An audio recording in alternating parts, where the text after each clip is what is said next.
ఆవులన్నీ ఇంటి దారి పట్టినాయి. అందులో ఒక ముసలి గోమాత నిండు గర్భంతో ఉన్నది ఆవు. దానికి దాహం వేసి ఆ అడవిలో ఉన్న వాగు వద్దకు నీరు త్రాగుదామని వస్తుంది. అదే సమయంలో అక్కడ ఏం జరుగుతుంది పంతులు? అయ్యా ఏంటి? అక్కడే ఒక జిత్తుల మారి దొంగ పెద్ద పులి కనిపెట్టింది ముసలి ఆవును. ఏంటి ఈ రోజు నాది ఎంతటి అదృష్టము, వంటింట్లకు కుందేలు వచ్చినట్టు వచ్చింది ఈ ముసలి ఆవు. ఇప్పుడు దీనిపైన పడి రక్తం త్రాగి మాంసం దాచుకొని తింటానని ఆ జిత్తుల మారి దొంగ పెద్ద పులి సంతోషపడుతున్నదట. ఆ పులిని చూసిన ఆవు మాత్రం రెండు చెవులు ఎలాడవేసి జల జల జల జల కన్నుల వెంట నీరు కార్చుకుంటూ అంబా అంబా అంబా అని అరుస్తున్నది ఆవు. రాజు కనిపెట్టిండు. అవురా ఏంటి ఇంతసేపు సంతోషముగా నీరు త్రాగిన ఈ ఆవు ఎందుకని ఏడుస్తుందని నల్లి కూడా తిరిగి చూశాడు రాజు. చూసేసరికి జిత్తుల మారి దొంగ పెద్ద పులి ఒక్కొక్కడుగు ముందుకేసుకుంటూ దగ్గరికి రాని వచ్చింది. అయ్యో ఏంటి, నేను ఒక్క క్షణం ఆలస్యం చేసినట్లయితే ఇక్కడ గోత్య పాపం జరిగిపోతుంది. అవును, చూసి ఊరుకోవడమా రాజు కాదు. ఈ పులిని వధించి ఆవుని కాపాడాలనుకుని రాజు పులిపైకి బాణం ఎలా వేస్తున్నారంటే, అరే వెంటనే బాలుడు బాణం వేయే జరజరమాని చేరచందగో జరజరమాని చేరచందగో జరజరమాని చేరచందగో చూడము చూటి తప్పియో ఆవుకు తగిలి అంబాయనరా ఆవుకు తగిలి అంబాయనరా ఆవుకు తగిలి అంబాయనరా అదిగరం కాండ్రు మనసు ఆ పులిరా కంటు లేచి పరిగెత్తిందా పరాలంటి రైతమ్మోడా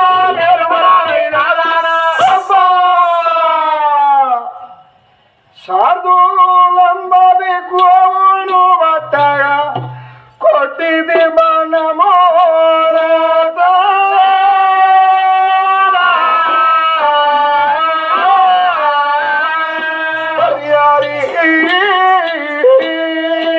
అయ్యో దేవానంద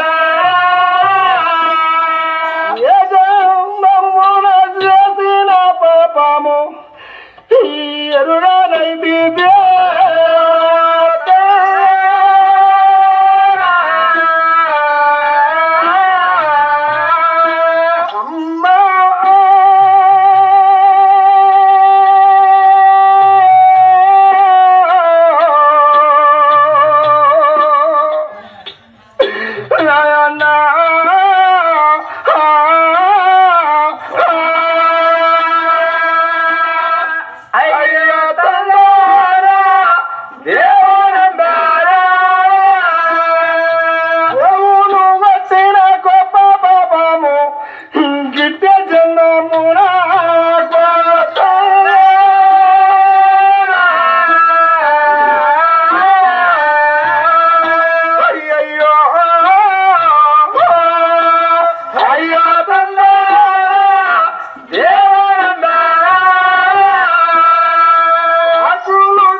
ఏమిరా దుఃఖము, ఏంట్రా సంతోషము?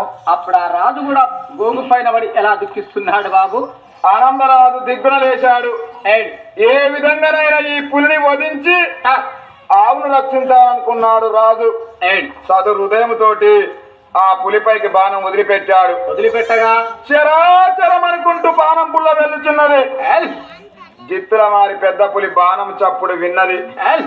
ఓహో, ఎవడో అడవిలో రాచపిల్లవాడు నాపైకి బాణం వేసిండని ఆవు యువతల ఉన్న పెద్ద పులి ఒకేసారి ఎగిరి ఆవు అవతల దునికింది. బాణం పుల్ల సూటిగా వెళ్ళి ఆవు కడుపుల గుచ్చుకొని విల విల విల తన్నుకొని కొట్టుకొని అడవిలో చచ్చిపోయింది ఆవు. పెద్ద పులి పారిపోయింది. ఆనందరాజు గిరగిర ఉరికి ఆవు కడుపులో ఉన్న బాణం పుల్ల తీసేసరికి నిండు గర్భంతో ఉన్నది కదా ఆవు. ఆవు చనిపోయింది, ఆవు కడుపులో ఉన్న పిల్ల చనిపోయింది. రెండు చనిపోయాయి. గోవు రెండు పాదాలు పట్టుకున్నాడు ఆనందరాజు. అయ్యో పరాత్పరా దైవమా, నేను ఏమి చెయ్యవాడను? రాక రాక అడవికి వచ్చి తల్లి లాంటి గోవును చంపాను. గోహత్య, బ్రాహ్మణత్య, శిశుహత్య, స్త్రీ హత్య, పిల్లత్య ఇలాంటి హత్యలు చేసిన వాళ్ళు 1000 జన్మములు ఎత్తిన పాపం పోదట. ఈ గోహత్య పాపం ఎలా పొద్దని అని ఆనందరాజు పోయి ఆనంద యోగిగా మారి అడవిలో ఉన్న ఆకులు అలములు తినుకుంటా ఎవరన్నా సాధులు సన్యాసులు అనిపిస్తే పాప విమోచన పడుకుంటా ఎలా పోతున్నాడు.